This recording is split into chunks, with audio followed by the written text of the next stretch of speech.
What happens to the artifacts and exhibits that represents Milwaukee's social, cultural, and industrial history? How will the public be involved in decisions about these taxpayer-owned assets? What oversight exists to ensure that public historically significant items are not removed, repurposed, or discarded without public input? Milwaukee County has given the authority to MPM to run the museum as, I might say, a natural history museum, not a history museum. We have always been a natural history museum. And so that authority was given to the professionals to run. The collections are what is owned by the public. The collections will move over. The MPM staff have created the exhibits. We have created exhibits through time. Exhibits change through time.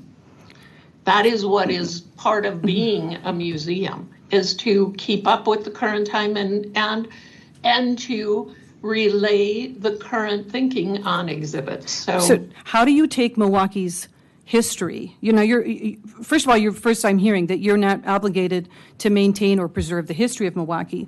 Your focus is only a natural history museum. I'm glad that this is taped because that's not something I knew before. But what you're saying is that you have no mandate to preserve Milwaukee's history. I think the community of Milwaukee should know that. It certainly fits how this conversation has been happening. You are looking to make sure that you preserve the cultures you want, but the Hispanic culture, for example, the European history culture, now you're telling me that you have no obligation to maintain it. Or you're also sort of differentiating between exhibits and collections. So that's right. All of those things need to be, the public needs to understand that. You are the experts, but we own the collections, and we need to be informed what you're talking about. So then, if you are not going to maintain or have no interest in preserving the history of Milwaukee, what happens to the history of Milwaukee?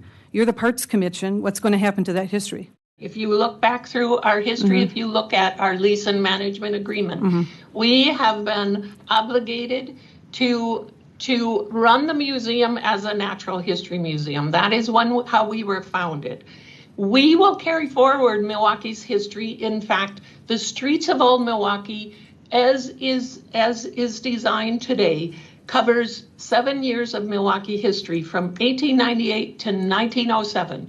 The new Milwaukee Revealed will cover, we're considering it timeless. It will cover many parts of Milwaukee's history through time. It will allow us to change out objects so that the public can see more of the collections that they own. So we are carrying forward Milwaukee history. We are carrying forward far more Milwaukee history than is currently on display. All we want is an opportunity to be at the table as these decisions are being made. That's why I'm asking for more citizen engagement, more citizen involvement, and more citizen information, particularly around deaccessioning. You say you haven't deaccessioned, but 5,000 is a pretty high bar where you don't even have to let the board know what you're doing.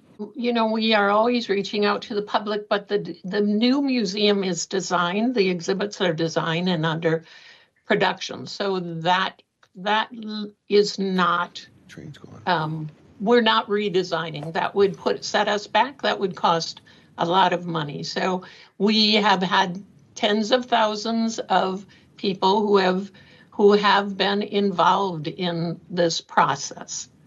But we are always involved in the community. I just think we need to, this like, I'm hearing like there's some lack of transparency. I don't buy it.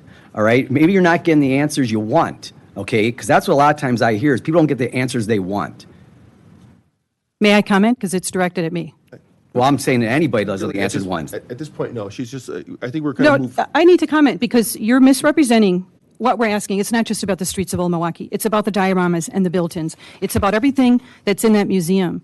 Okay, so it might not be about stopping a new museum. It might be just, we want to talk about how to preserve what we love. And potentially, yes, we could find our own financial means of doing that. But acting as if 10,000 people that have signed petitions and people that actively care about this cannot be summarized in they want to keep the streets of Old Milwaukee, only they want what they want. That's disrespectful. This is the Milwaukee heritage of Milwaukee. It's the German, it's the Polish, it's the Czech, it's the Hispanic. We're also a democratic process where where supervisors are elected to serve their constituents, and we also have the state of Wisconsin, who is involved in the $40 billion contract. They had those were representatives and senators from around the state of Wisconsin that were involved in this contract. They all had a voice. They all represent people, and we are the voice of the people in this area. We know, of course, if you have 10,000 people, go to your supervisors, go to the county executive.